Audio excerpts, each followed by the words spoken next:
What's up, YouTube? It's Zach.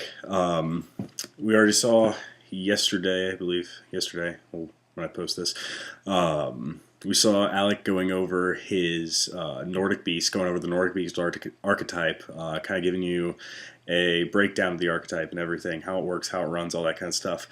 I am here to kind of continue that segment. I'm going to be talking about psychics, though. A lot of you guys probably weren't even thinking about psychics in terms of the format until Jeff Jones topped with psychics at, what was it, Toronto? Something like that. But yeah, I've been playing. I had played these guys since about halfway through the last format because they had a surprisingly good matchup against the Exactors just in terms of how their effects work.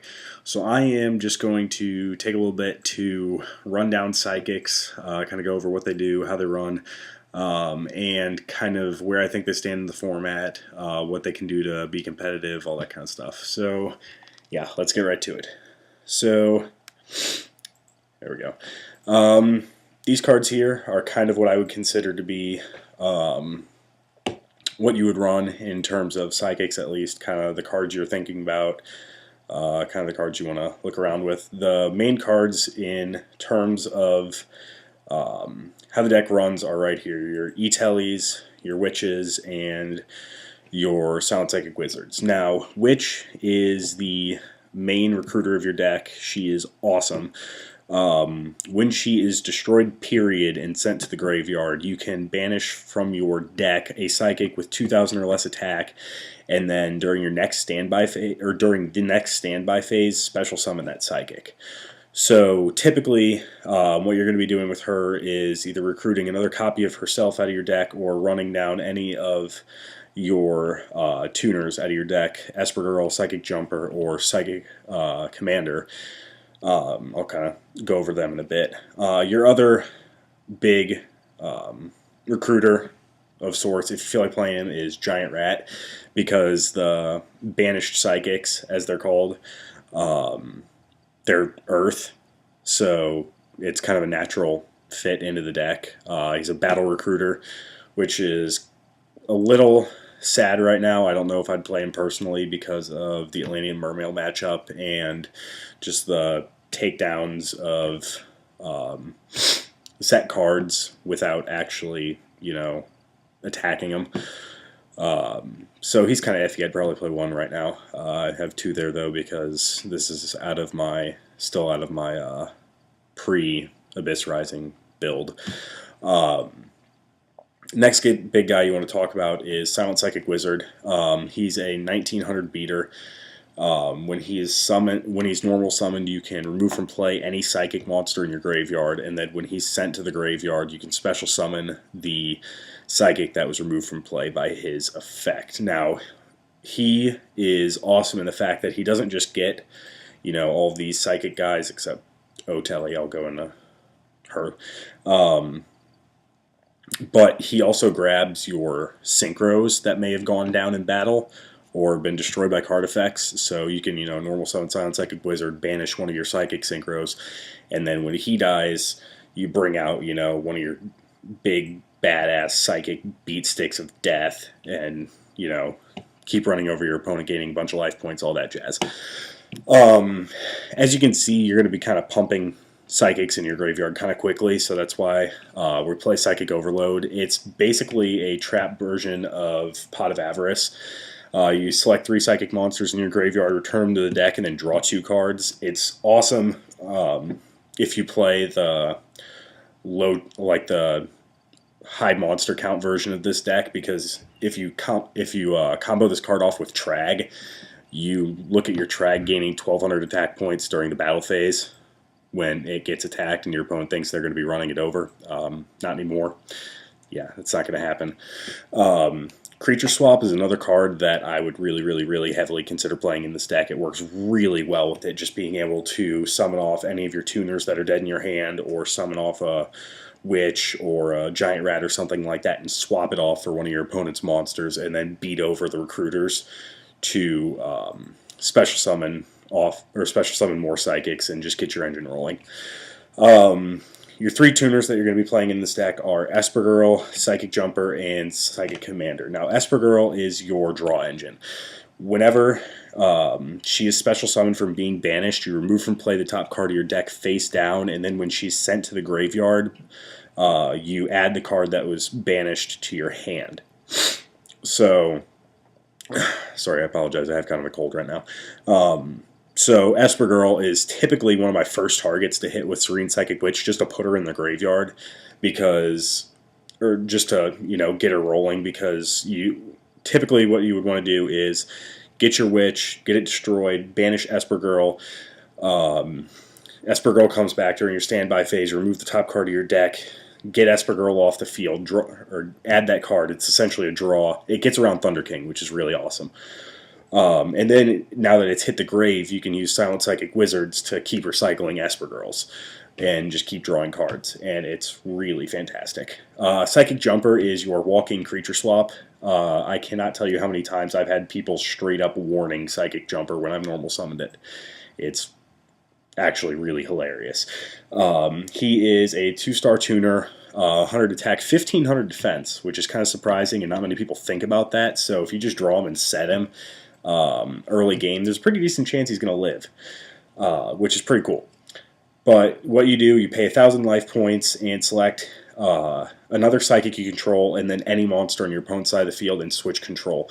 The advantage of him versus creature swap is that when you use Psychic Jumper, you can take any monster your opponent controls, as long as it's face up. You can pick whatever monster you want to take, which is really advantageous compared to creature swap, because creature swap, your opponent's typically going to give you their weakest monster. Psychic Jumper, you can straight up steal their strongest, which is fantastic. Psychic Commander is a 3-star tuner. He is actually my favorite tuner in the entire deck, because he is the beater that nobody actually thinks about. He's got 1400 attack, and anytime a Psychic monster battles, you can pay life points in multiples of 100, up to 500, to have the opposing monster lose that same amount of attack and defense. Not just attack, defense as well, which is really key, because it allows you to punch over some pretty decently sized defense. So that's pretty fantastic. And also, he actually kills Spirit Reaper. You pay 100 life points to kill Spirit Reaper. I'm okay with that. I'm alright with that. Not only that, but when you pay the life points, you lose an attack target, so you get to redeclare. It's pretty freaking great. Just letting you know. This is where your E-Tellies come in. E-Telly is typically what you're going to be using to take these guys out of your deck and put them onto the field, get off quick Synchro Summons, get off quick Exceeds if you really want to play that route. I personally don't recommend it with Psychics. I think Psychics have too good of effects to Exceed off with them. They are much better suited to be synchroing. So that's my spiel with that. A lot of people actually forget that Emergency Teleport can be used for any Psychic that's level 3 or lower, not just tuners. I've had so many people rage at me on Dueling Network for jumping out or Serene Psychic Witch or Hush Psychic Cleric because it's a non-tuner. E-Telly does not say anything about it having to be a tuner. Just letting you know. Another couple support cards that I feel like going over is probably a good idea. Hush Psychic Cleric is one of those banished psychics that people don't really think about, and you probably should. It is a 3-star with 0 attack, 2100 defense. Okay, right there, that should raise some flags. 2100 defense is really nice. Hush Psychic Cleric has an effect very similar to Silent Psychic Wizard. Once per turn, you can discard a card from your hand and then banish any Psychic from your graveyard. And then, like Silent Psychic Wizard, when she is sent to the graveyard, you can special summon the Psychic that was banished by that effect. So, she's basically the emergency teleportable version of Silent Psychic Wizard, who plays defense instead of offense. But chances are, when you're using Silent or Hush Psychic Cleric, it's not because you're playing defense, it's because you're going off with the big bad boss monster right here, Overdrive Teleporter. It is actually pretty good right now to be able to play Overdrive Teleporter, because a lot of people aren't maining Veilers now, so you can get off Overdrive Teleporters pretty clearly with out without much problem at all, except if your opponent's got, the warning or the judgment or something like that. Overdrive Teleporter, you pay 2,000 life points, special summon 2 level 3 psychics from your deck. So, there are 1.5 billion busted plays that you can pull with Overdrive Teleporter. For example, you have, let's say, for example, you have an Esper Girl in the grave. Overdrive Teleporter into Hush Psychic Cleric and Psychic Commander. Used Hush Psychic Cleric's effect to banish Esper Girl from your graveyard. Sync off with Hush Psychic Cleric and Psychic Commander into the level 6 Synchro of your choice. Then Esper Girl gets special summoned. You remove the top card of your deck from play. Sync off Esper Girl with Overdrive Teleporter for a level 8 of your choice, and then you draw a card. So you netted... the only net loss to your hand was the actual summon of Overdrive Teleporter. Not a big deal. Plays get infinitely more busted once you start introducing E-Tellies in there. And also, Overdrive Teleporter is a really surprisingly easy way to sync off into level 9s. It's kind of funny, because you just go Overdrive Teleporter into Psychic Commander, and Serene Psychic Witch, you sync off Psychic Commander and Overdrive Teleporter into Hyper Psychic Blaster, and then you just laugh at your opponent because you've got a 3,000 beater that's going to just gain you life points and beat the crap out of them. The really, really, really big, awesome boss card of the deck is this right here, Miracle Synchro Fusion. This card is honestly what I believe would make Psychics viable right now in the format with Atlantean Mermails and all that crap. Miracle Synchro Fusion. Remove from play a Psychic and a Psychic Synchro, and bring out Ultimate Ass Kicker. Ultimate Ass Kicker, I'll go over when I get to, you can kind of see it right here. There's the line of blue. That's all the synchros that I'm going to talk about. Miracle Synchro Fusion brings out your indestructible Boss of Death. And the awesome thing about it is it's a beautiful bluff card, too. If you drew into one of these and it's dead, you just set it. Your opponent MSTs it, you're like, ha, I draw a card. Thanks. Cool. Yeah, Miracle Synchro Fusion, great bait, brings out awesome cards, whatever. So, yeah. Now that I have kind of gone through the main engine of this deck, I'm going to get to the synchros and kind of how they run in terms of the deck. The first set of synchros that you really need to think about with this deck come off the fact that they're all Earths. Beast, Barkion, Landois. Your Naturia synchros are notorious for being able to just shut down every play in the universe. Nat Beast negates spells, Barkion negates traps, Landois negates effects.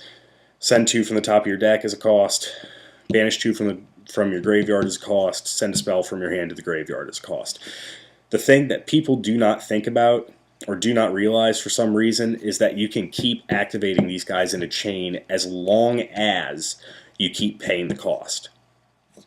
So I remember at the Des Moines Regionals, I had Nat Beast, and I attacked, and the guy goes, what did he go? I think he went Lance, negate, book. And I was like, okay. Negate again. Keep attacking.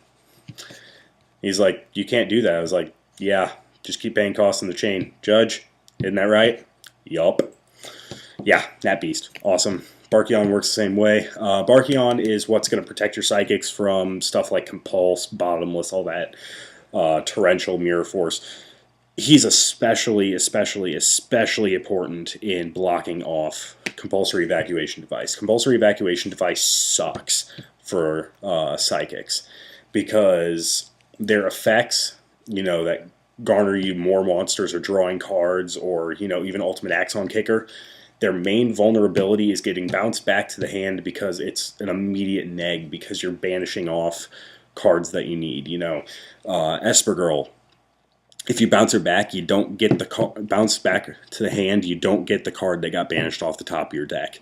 If you bounce back Wizard or Cleric, then you don't get the monster that got banished on their effect. Obviously, if you bounce back Axon Kicker, you're just kind of SOL, so, there's that. Landois is really awesome to make when you are pushing for game. Landois, what the heck? Stupid computer. Sorry about that. Landois is great to make when you're trying to push for game, but you think your opponent might have Gores or Trag. You just sink into Landois and laugh when you attack and they try to, drop Gores or Trag, and you're like, nope, get out of the way. Move, bitch. Yeah. So, Naturi Synchros. Kind of goes without saying. Next, you need your Psychic Synchros of every level. Magical Android, your 5-star. One of the first ones I typically go for in a duel in terms of 5-star Synchros, unless I really need Nat Beast or Catastor or something like that. Android gains you 600 life points for each face-up Psychic monster on your side of the field during each end phase. 2400 light, 1700 defense. Just a really good early game swing and an early game way of getting life points. Psychic Nightmare is a nightmare for a reason. Level 6 Synchro needs a tuner and a non-tuner Psychic. Actually, that's one thing I should mention real quick. Android is a generic Synchro. You can use any monsters to get it. Psychic Nightmare, you need a non-tuner Psychic to make. But Psychic Nightmare, you look at him once per turn, pick a random card in your opponent's hand, call it Spell Trap or Monster. If you call it right, he gains 1,000 attack until your opponent's end phase. So he potentially becomes a 3,400 beat stick for an entire turn, entire your turn and opponent's turn. That is a really scary number to deal with for a lot of people. So making him is really awesome. The next one, your 7-star generic, is Psychic Life Transfer. Probably my least favorite out of all of the Psychic Synchros, but she is a generic. She just needs a tuner and a non-tuner, whatever. But she's really good for kind of late game situations where you need life points. Once per turn, you can banish a Psychic from your graveyard to gain 1,200 life points. She's a 24 2K. That's not so bad. And she's also Earth. So, more Earth synergy there. Your 8 is Thought Ruler Archfiend. He is a badass. 2,700 attack, 2,300 defense. He's another generic. You pay 1,000 life points to negate a spell or trap that targets any face-up Psychic monster you control, but it has to be exactly one. You negate it and destroy it. He's just a fantastic beater, and also... another thing I should mention about him is when he destroys a monster by battle and sends it to the graveyard, you gain life points equal to that monster's original attack. So if you run over something like Stardust, Abyss Megalo, anything like that, you're looking at gaining back a whole lot of life points really fast. The 9 that I would play as compared to Overmind Archfiend, who I don't actually really like, he's very situational to get off, is Hyper Psychic Blaster. You're not going to bring him out too often, but the possibility of being able to bring him out is crazy and really incredible. You win games with this card. He's a 9-star, needs a tuner and 1 or more non-tuner Psychics, key being 1 or more, which means you can make him with Psychic Commander and Overdrive Teleporter. He's really great for the fact that he inflicts piercing when he attacks, and you gain you gain life points equal to the difference between his attack and the opposing monster's defense when he battles. So, yeah, he's really good. 3K attack, 2,500 defense, really awesome. Your Miracle Synchro Fusion target, which is what makes, I think, Psychics still kind of viable in the format, is Ultimate Axon Kicker, Ultimate Ass Kicker. You need a Psychic Synchro and a Psychic Monster. He is basically the combined effects of Thought Ruler and Hyper Psychic Blaster. When he inflicts piercing, and when he destroys a monster as a result of battle and sends it to the graveyard, you gain life points equal to the destroyed monster's attack. The additional awesomeness of Ultimate Axon Kicker is that he cannot be destroyed by card effects. So, dropping him, you can drop him through Torrential, you can drop him through Bottomless, you can drop him through, you know, all that kind of stuff. And he also runs straight through Mirror Force, lives through heavy infantry, all that kind of jazz. So he's really awesome. Honestly, I think in terms of psychics to this format, just because the amount of destruction and stuff that's going on, Ultimate Axon Kicker Turbo is probably going to be your best way of playing psychics. Just basically make psychics in such a way that you just poop Ultimate Axon Kickers onto the field. Just keep making them over and over again. Like, usually if you drop this guy, it's going to be game anyway, so being able to drop like 2 or 3 of these guys is outright ridiculous and hilarious to just watch your opponent's face when you do it. So yeah, that's basically my talk about psychics. You'll notice that one card that I did not talk about in here is Grand Soil. Personally, I kind of hate Grand Soil in most all decks. I really just don't think it's all that good of a card. It gets stopped too easily. And like, as much as your graveyard manipulation is in here, people just seem to have this impression that psychics absolutely need Grand Soil to be able to do well, and it's really just not true at all. Like, psychics are really solid on their own, and they don't need the assistance of Grand Soil for, you know, trying to do anything. So yeah, I think that's basically psychics in a nutshell. Rate, comment, subscribe. Leave any comments you have down below. Love to hear from you guys. Love to hear your thoughts on the deck, thoughts on the archetype in general. Yeah,